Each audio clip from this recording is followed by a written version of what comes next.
ఇలా ఉద్యోగులు అదే 317 జియో అప్పుడు మీరు అందరూ ఉన్నాం లేదా 317 జియో అప్పుడు ఎంతమంది వచ్చారని చేతురానా 317 జియో అప్పుడు కొట్లాడినామన్నా ఇంతమంది ఇక్కడే ఉన్నామన్నా కొట్లాడింది ఎవరన్నా టీచర్స్ వచ్చిరా మనకేమన్నా టీచర్స్ వచ్చి మనకు చెప్పిర్రా కొట్లాడరని అరే చెట్టుకోరు పుట్టగారు భార్య కామారెడ్డిలో జీతం చేస్తే భర్త కరీంనగర్లో జాబ్ చేస్తాడు పిల్లలు జగిత్యాలలో చదువుకుంటారు తల్లి తండ్రి వాళ్ళ సొంత ఊర్లో ఉంటారు చెట్టుకోరు పుట్టకోరు కేసీఆర్ చేసింది కాబట్టి ఇలా మనం మన ఆఫీస్లో ధర్నా చేస్తే మన ఆఫీస్లో దీక్ష చేస్తే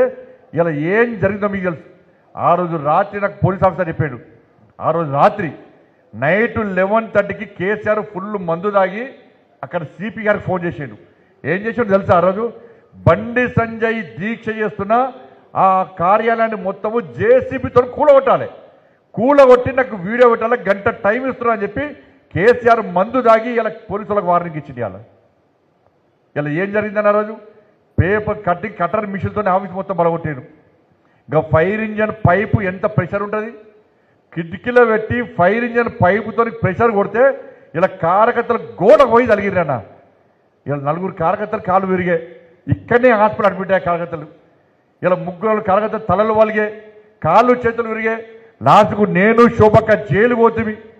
4 రోజుల పాటు జైలు పోతుమి గంతమంది కార్యకర్తలను కొట్టే దాదాపు 5 వాహనాలు ధ్వంసం చేసి కాలబెట్టారు నైట్ మొత్తం చలి పడుతుంటే మానకొండ పోలీసులు కింద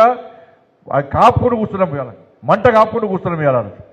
లక్ష్మణ్ గారి డాక్టర్ లక్ష్మణ్ హైదరాబాద్ గారు పట్టుకొచ్చి మానకొండ పోలీసుల్లో ఆయన ఫోటోలతో బాగా అనిపించింది చలిలో మొత్తం మఫ్లర్ కట్టుకొని కూర్చోబెట్టారు మా అందరిని లోపల కూర్చోబెట్టాను పోలీసులు బయట కూర్చోబెట్టాను నేను ఒక ఎంపీని ఒక రాష్ట్ర అధ్యక్షుడిని ఇలా ఏ విధంగా పట్టుకపోయి చేసారో ఒకసారి ఆలోచించండి ఇలా ఒక టీచర్ ఆలోచించాలన్నా మీకోసం అటు కాంగ్రెస్ పార్టీ లేదా మరి ఎందుకు రాలే కాంగ్రెస్ పార్టీ రేవంత్ రెడ్డి గారు ఎందుకు రాలే ఉత్తమ్ కుమార్ రెడ్డి గారు ఎందుకు రాలే కోమరెడ్డి వెంకటరెడ్డి గారు ఎందుకు రాలే బట్టి విక్రమార్క గారు ఎందుకు రాలే మరి సీతక్క ఎందుకు రాలే వీళ్ళందరూ ఎందుకు రాలే కొట్లాడేది మేము రేపు భవిష్యత్తులో కొట్లాడేది కూడా మనమే కాబట్టి టీచర్లు ఆలోచించాలి మా కార్యకర్తలు దెబ్బతిన్నారా టీచర్ల కోసం జైలుకి వెళ్ళమన్న కార్యకర్తలు అందరం కూడా ఇలా ఎవరి కోటాలో టీచర్స్ ఆలోచించాలి పిఆర్సీ కోసం కొట్లాడేది మనమే వాళ్ళు సిద్దిపేటలో జీతాల కోసం కొట్లాడితే వీళ్ళు జీతాలు ఫస్ట్ జీతాలు లేకుంటే వీళ్ళు డీల కోసం కొట్లాడితే సిద్దిపేటలో గేట్లు ఎక్కితే మన కార్యకర్తలు దాడిచా చేస్తే ఇలా కార్యకర్తలు కాలు విరిగినాయి ఆ రోజు రిమాండ్ చేసిరు ఆ రోజు టీచర్ల కోసం కొట్లాడితే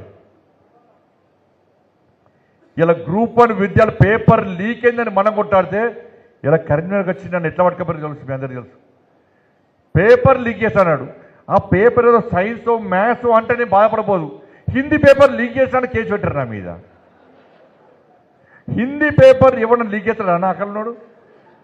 నా ఇజ్జత్ పోయింది ఆ రోజు నీ అబ్బాయి కేసు పెడితే పెట్టాను మ్యాథ్స్ సైన్స్ అంటే కూర్చేది నేను ఈ హిందీ పేపర్ పెడతాను లీక్ చేస్తాను బయట అందరూ ఏమంటారు బండి హిందీ పేపర్ లీక్ చేస్తాను కూడా నేనన్నా కేసీఆర్ నకలు కొట్టడానికి అక్కలు ఉండాలి నీకు తెలుగు పంజలే రాత్రి మందిరాలు ప్లాన్ చేస్తామని ఉంటాయి అని చెప్పిన నన్ను రాత్రి వచ్చి ఇంటికెళ్ళి పట్టుకపోయి ఇలా తెలంగాణ మొత్తం తిప్పి జైలుకి పంపాడు వాస్తవమా కాదా ఇలా రేవంత్ రెడ్డి గారు జైలుకి పోయినరా లేకుంటే కాంగ్రెస్ వాళ్ళు జైలుకి పోయినరా బీఆర్ఎస్ వాళ్ళు జైలుకి పోయినరా గ్రూప్ 1 మొన్న మంత్రి ఉండి కూడా కిషన్ రెడ్డి గారి ఆదేశం మేరకు మంత్రి ఉండి కూడా దోమలు కూడా చివరస్తా పోయి గ్రూప్ 1 కోసం కొట్టాడింది మనమా కాదా కొట్టాడింది మనం